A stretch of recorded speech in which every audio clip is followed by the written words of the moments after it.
कोई आपका अपमान करे, कोई आपकी बुराई करे, कोई आपको नीचा दिखाने की कोशिश करे और आप मुस्कुराकर शांत रहें। लोग सोचेंगे कि आप कमजोर हैं, लेकिन सच यह नहीं।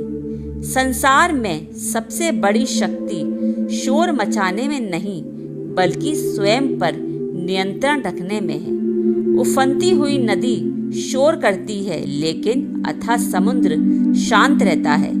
जिस व्यक्ति ने अपने मन को जीत लिया, उसे कोई पराजित नहीं कर सकता। श्री कृष्ण कहते हैं, जिसका मन शांत है उसका निर्णय स्पष्ट है, उसकी वाणी प्रभावशाली है और उसका व्यक्तित्व स्वयं लोगों के मन में सम्मान और भय दोनों उत्पन्न करता है। आज मैं आपको एक ऐसी कथा सुनाने जा रहा हूँ जो आपको यह सोचने पर विवश कर देगी कि प्रतिक्रिया देना कमजोरी है और शांत रहना सबसे बड़ी ताकत। इस कथा को अंत तक अवश्य सुनिएगा। तो सुनिए। बहुत समय पहले की बात है। एक राज्य में एक महान संत रहते थे। दूर दूर से लोग उनके पास ज्ञान लेने आते थे। उनकी सबसे बड़ी विशेषता यह थी कि उन्हें कभी क्रोधित होते किसी ने नहीं देखा। एक दिन एक युवक उनके पास आया। वह बहुत अहंकारी था।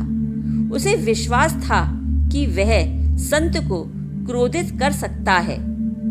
वह संत के सामने खड़ा होकर अब्द शब्द कहने लगा। वह लगातार उनका अपमान करता रहा। आसपास बैठे शिष्य क्रोधित हो गए, लेकिन संत शांत बैठे रहे। युवक ने सोचा कि शायद संत ने उसकी बात सुनी नहीं, इसीलिए वह और भी कटु शब्द बोलने लगा। घंटों बीत गए, लेकिन संत के चेहरे पर कोई परिवर्तन नहीं आया। अतः युवक थक गया। उसने पूछा, क्या आपको मेरी बातें बुरी नहीं लग रही? संत मुस्कुराए और बोले, यदि कोई व्यक्ति तुम्हें कोई उपहार दे और तुम उसे स्वीकार ना करो, तो वह उपहार किसके पास रहेगा? युवक बोला, देने वाले के पास।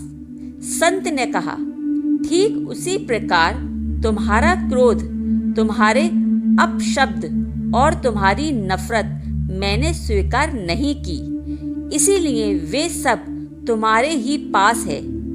यह सुनकर युवक चौंक गया। उस दिन से उसे समझ में आ गया कि वास्तविक शक्ति दूसरों को हराने में नहीं, बल्कि स्वयं पर विजय प्राप्त करने में है। तो मित्रों, हमारा अधिकांश दुख परिस्थितियों में नहीं, बल्कि हमारी प्रतिक्रियाओं से पैदा होता है। कोई कुछ कह देता है और हम दिनों तक परेशान रहते हैं। कोई हमारा अपमान कर देता है और हम रात भर सो नहीं पाते। लेकिन सोचिए, क्या दूसरे व्यक्ति ने आपके मन में प्रवेश करके आपको दुख दिया? नहीं, उसने केवल शब्द बोले। दुख तब पैदा होता है जब हमने उन शब्दों को अपने मन में जगह दे दी। यही कारण है कि श्री कृष्ण ने मन को साधने पर सबसे अधिक बल दिया है। मन को शांत करने के 3 उपाय। पहला उपाय, प्रतिक्रिया देने से पहले रुकना सीखिए। जब भी क्रोध आए, तुरंत उत्तर मत दीजिए। कुछ क्षण मौन रहिए, गहरी सांस लीजिए।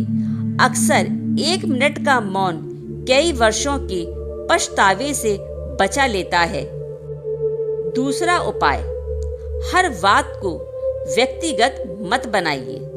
लोग अपने स्वभाव के अनुसार व्यवहार करते हैं।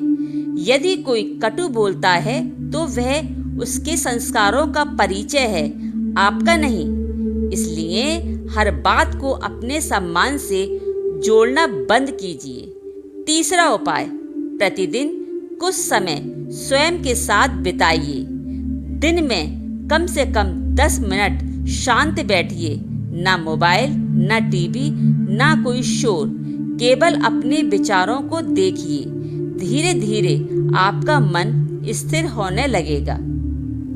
महाभारत के युद्ध में भी अनेक बार ऐसे अवसर आए जब श्री कृष्ण चाहते तो तत्काल अपने विरोधियों को दंड दे सकते थे, लेकिन उन्होंने हर बार धैर्य रखा।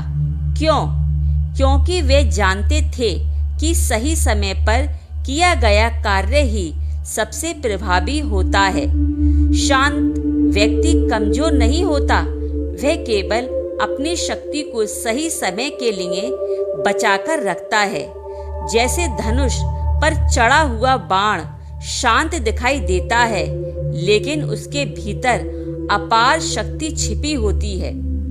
तो मित्रों, आज ये संकल्प लीजिए, हर बात पर प्रतिक्रिया नहीं दूंगा, हर आलोचना का उत्तर नहीं दूंगा, हर विवाद में स्वयं को सिद्ध करने की कोशिश नहीं करूंगा। मैं अपने मन का स्वामी बनूंगा, उसका दास नहीं। याद रखिए, शोर करने वाले लोगों को दुनिया कुछ समय तक सुनती है, लेकिन शांत रहने वाले लोगों को दुनिया जीवन भर याद रखती है। जब आपका मन शांत हो जाता है, तब आपकी उपस्थिति ही आपकी शक्ति बन जाती है, और तब लोग आपके शब्दों से नहीं, आपके व्यक्तित्व से प्रभावित होते हैं।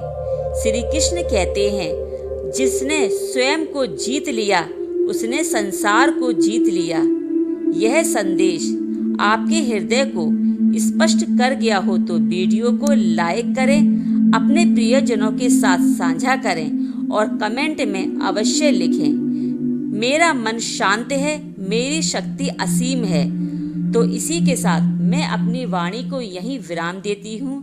मेरे चैनल भक्ति अमृत वाणी को सब्सक्राइब करें। तो चलती हूँ।